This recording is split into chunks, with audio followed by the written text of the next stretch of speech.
pain، أو باللغة العربية بتاعتنا الألم، الشعور بالألم.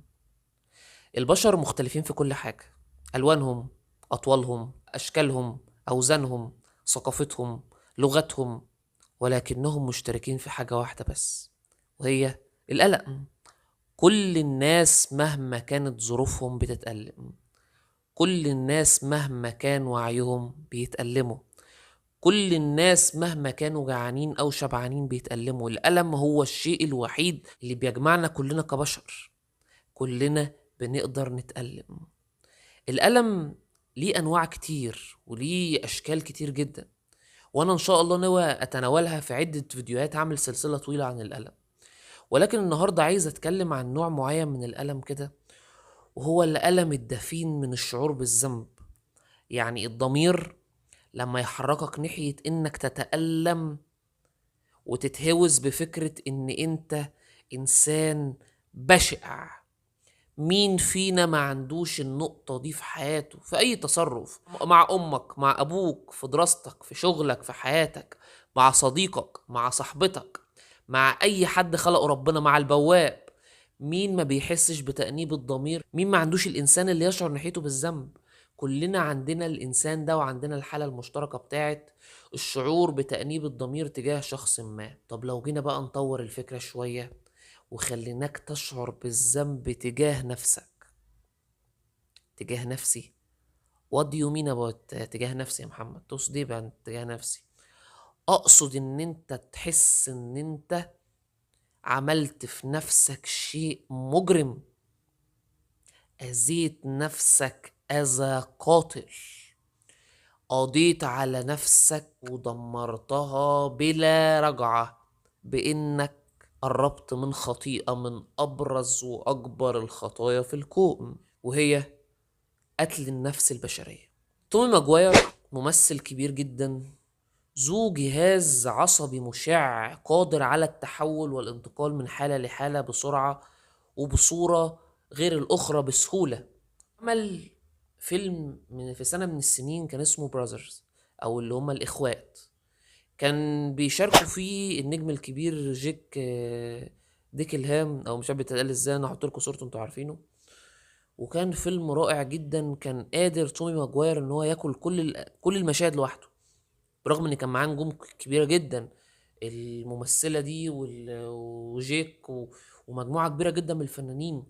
الا ان تومي اكل الفيلم ده وخد كميه جوائز لا تعد ولا تحصى بسبب دوره وادائه الاسطوري، وبسبب المشهد ده بالتحديد.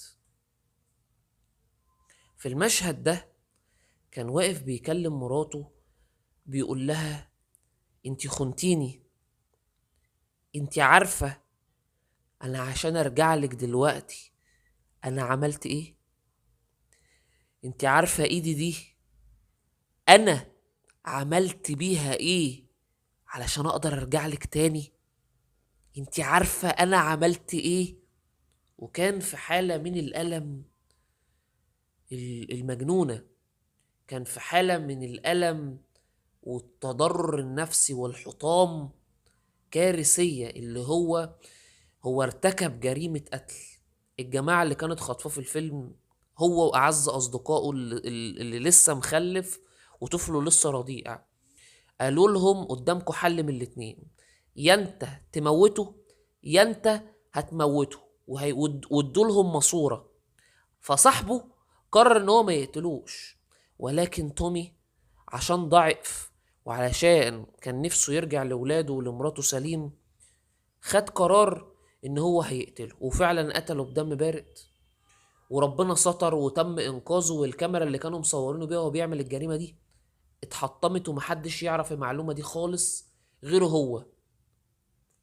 فكان يشعر بالذنب تجاهه وتجاه طفله الصغير اللي عنده شهور، اللي لسه ما قالش بابا ولا ماما. وكان احساس تأنيب الضمير كان بيعذبه بيموته. فلما اكتشف خيانه مراته، وهي ما كانتش خيانه، هو كان عنده شك ان مراته واخوه بعد ما عرفوا ان هو مات، لان كان طلع خبر ان هو مات، ان هو شهيد، كان عنده شك ان هما دخلوا في علاقة مع بعض. فكان بيقول لها انت خنتيني بعد كل اللي انا عملته علشانك ده، كل اللي انا عملته علشانك ده وتخونيني؟ ده انا عملت اوسخ شيء في الكون عشان ارجع لك انتي، ارجع لك تاني. ولكن بعد ما رجع لقى ان هي ما كانتش البني ادم اللي كان يستحق يعمل كده علشانه. طبعا سيبنا من المشهد وسيبنا من كل اللي بحكي لكم فيه ده، الألم شيء قاتل. الألم عامل مشترك يجمع جميع البشر بشتى ظروفهم، بشتى ثقافتهم، بشتى أحوالهم، كلنا بنتألم. طبعا الفيديو ممكن تقول لي طب انا فهمت ايه يا محمد او انت عايز تقول ايه؟ اقول لك ما اعرفش. انا حاسس ان انا كنت عايز اتكلم واقول الكلمتين دول، واقول ان انا انبسطت جدا من الفرجه على الفيلم ده وان انا اتاثرت جدا بتومي، وان